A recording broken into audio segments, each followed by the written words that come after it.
ஒவ்வொரு நாளும் உலக மார்க்கெட்டுக்கு சோதனை காலம். அது இந்தியாவுக்கும் விதிவிலக்கு இல்லை. இந்தியாவில் இன்னைக்கு 2500 பாயிண்ட் மேல சென்செக்ஸ் நெகட்டிவ்ல முடிவடைஞ்சிருக்கு. அரௌண்ட் 700 புள்ளிகள் நிப்டி இழந்திருக்கு. இன்னைக்கு ஒரு நாள் மட்டும் அரௌண்ட் 10 ல இருந்து 11 லட்சம் கோடி ரூபாய் இன்வெஸ்டர்ஸோட பணம் காலியா இருக்கதா ரிப்போர்ட் சொல்லுதுங்க.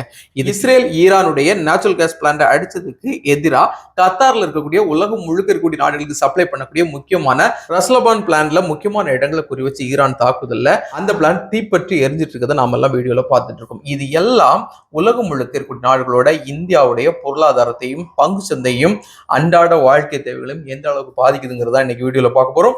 வாங்க வீடியோக்குள்ள போகலாம். நான் உங்கள் ஃபினிக்ஸ் இந்தியா சதீஷ். அமெரிக்க இஸ்ரேல் ஈரான் போர் அடுத்த கட்டத்தை நோக்கி நகர்ந்து போயிட்டு இருக்கு. ஈரான் இந்த அளவுக்கு தாக்கும்னு சொல்லி அமெரிக்காவை எதிர்பார்க்கலன்னு சொல்லி அமெரிக்காவோட அதிபர் சொல்லக்கூடிய ஒரு மோசமான சூழல் நோக்கி நகர்ந்துட்டு இருக்கு. அதுவும் குறிப்பா இஸ்ரேல் ஈரானுடைய நேச்சுரல் கேஸ் பிளான்ட் அடிச்சது எங்களுக்கு தெரியாதுன்னு ஒரு ஸ்டேட்மெண்ட் கொடுக்கக்கூடிய ஒரு சூழலுக்கு தள்ளி இருக்கு.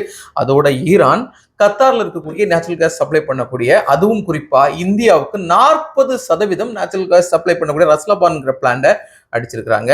இது ஒட்டுமொத்த உலகத்தையுமே திரும்பி பார்க்க வச்சிருக்கு. உலகம் முழுக்க எல்லா பங்கு சந்தைகளும் சரிவடைஞ்சிருக்கு. நம்ம மார்க்கெட்டும் விதி விலக்கு இல்லை. இன்னைக்கு அரௌண்ட் 2500 புள்ளிகளுக்கு மேல சென்செக்ஸும் அரௌண்ட் 700 புள்ளிகள் நிப்டியும் இழந்து தடுமாறிட்டு இருக்கு.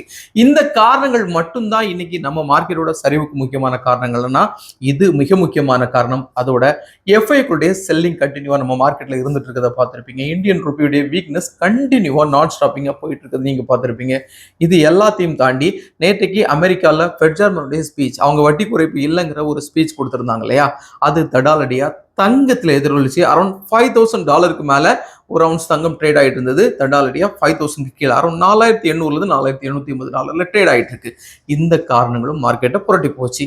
இது எல்லாத்தையும் தாண்டி இந்தியால மிக முக்கியமான பிரைவேட் பேங்க்ல முதன்மையா இருக்கக்கூடிய HDFC பேங்குடைய இடைக்கால தலைவருடைய ராஜினாமாவும், அந்த ராஜினாமா கடிதத்துல அவர் வெளிப்படுத்தியிருந்த வார்த்தைகளும் நம்ம மார்க்கெட்டை ஒரு உலுக்கிட்டுன்னு தான் சொல்லணும். இது எல்லாமே மார்க்கெட்டை ரத்த கலரி ஆக்கிடுச்சுன்னு தான் சொல்லணும். ஸோ இன்வெஸ்டர்ஸுடைய நோஷனல் லாஸ் ரொம்ப அதிகமாக இருந்தாலும் இந்த சூழ்நிலைகளிலும் மார்க்கெட் அரௌண்ட் 2500 புள்ளிகள் இழந்திருந்தா கூட முக்கியமான ஸ்டாக்கள் 5-6% தான் வீழ்ச்சி இருக்கு. சாதாரணமா 500-600 புள்ளிகள் மார்க்கெட் விழும்போதே இந்த அளவுக்கான வீழ்ச்சி இருந்தாலும் 2500 புள்ளிகளை இழந்திருக்கக்கூடிய நேரத்துல லார்ஜ் கேப் ஸ்டாக்ல 5-6% தான் வீழ்ச்சி இருக்குங்கிறதையும் நாம கருத்துல எடுக்க வேண்டியது இருக்கு. சரி, இந்த இடத்துல இது ஆப்பர்ச்சுனிட்டியா இல்ல இது இன்னொரு ஆபத்தா அப்படின்னு பாத்தீங்கன்னா, மிடில் ஈஸ்டனுடைய டென்ஷன் குறையணும். அது குறைஞ்சிச்சுன்னா மட்டும்தான் குருடாயிலுடைய அதீத விலையேற்றம் $112 இருந்து $119 வரைக்கும் போயிடுச்சு இல்லையா, அந்த குருடாயிலுடைய விலை இறக்கம் ஓரளவு கட்டுக்குள்ளால வரும். அது குறையும் போதுதான் மார்க்கெட் ஒரு ரெக்கவரிக்கான ஒரு சூழ்நிலையை உருவாக்கி தரும்னு நினைக்கிறேன். ஏன்னா குருடாயிலுடைய உற்பத்தி அதிகரிக்கணும். ஏற்கனவே இருக்கக்கூடிய பிளான்ட ஒவ்வொரு கண்ட்ரிலையும் அடிச்சிட்டு இருந்தாங்கன்னா குருடாயிலுடைய உற்பத்தி குறையும், கேஸுடைய உற்பத்தி குறையும். இது எல்லாமே சப்ளை இல்லாமல் அதனுடைய தேவையை அதிகப்படுத்தணும். தேவையை அதிகப்படுத்தும் போது $112, $115, $120, $150 ஆகலாம். ஏன் $200 ஆனாலும் ஆச்சரியப்படுறதுக்கு இல்லை. இதெல்லாம் மார்க்கெட்ல நடக்குமானா நடக்கக்கூடிய சூழல்கள் வந்தாலும் ஆச்சரியப்படுவதற்கு இல்லை. ஏன்னா 1-2 நாள்ல முடிஞ்சிரும்னு எதிர்பார்த்துட்டு இருந்த இந்த போர் ஏறத்தாழ இன்றைக்கு 20வது நாளுக்கு கடந்து போயிட்டு இருக்கு இல்லையா. அப்ப 20 நாள் ஈரான் தாக்கு பிடிச்சிருக்குன்னா ஏற்கனவே ஈரான் கண்ட்ரியை அண்டர் எஸ்டிமேட் பண்ணிட்டாங்க அப்படிங்கிறது உலகம் இருக்கக்கூடிய எல்லா மக்களுக்கும் எல்லா நாட்டு தலைவர்களுக்கும் ஒரு சேர இருக்கக்கூடிய ஒரு எண்ணமா இருக்கு. அப்படின்னா இதுல அமெரிக்கா பின்வாங்குதா, இஸ்ரேல் பின்வாங்குதா, இல்ல அவங்க 2 பேருக்கும் இது லாஸா, அல்லது அந்த 2 பேரால உலகம் முழுக்க இருக்கக்கூடிய நாடுகளுக்கும் நாட்டு மக்களுக்கும் பெரிய லாஸாங்கிறது தான் முக்கியமான விஷயம்.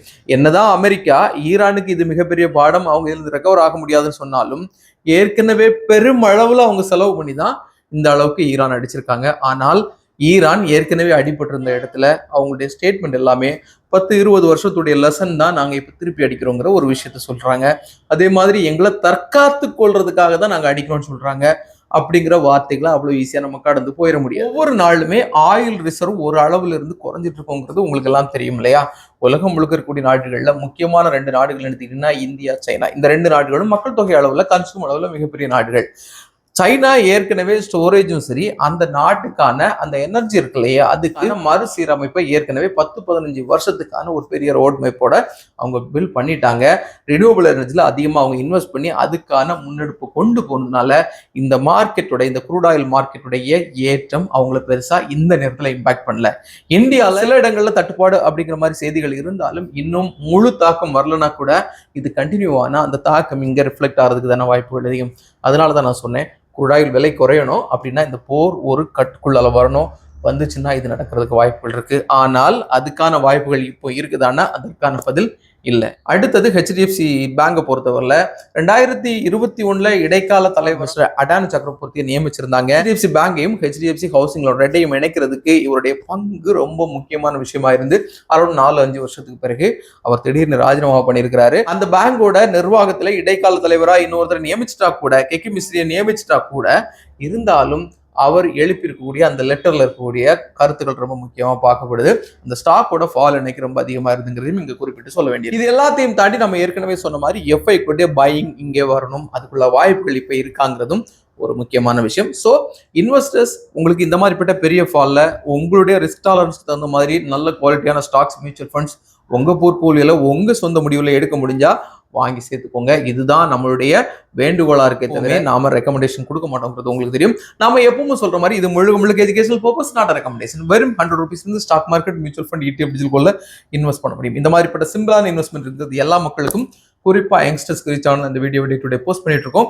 உங்களுக்கு இந்த வீடியோ வேல்யூபிள்னு ஃபீல் பண்ணீங்கன்னா லைக் பண்ணுங்க, கமெண்ட் பண்ணுங்க, சப்ஸ்கிரைப் பண்ணுங்க, ஷேர் பண்ணுங்க. See you tomorrow. Another super topic.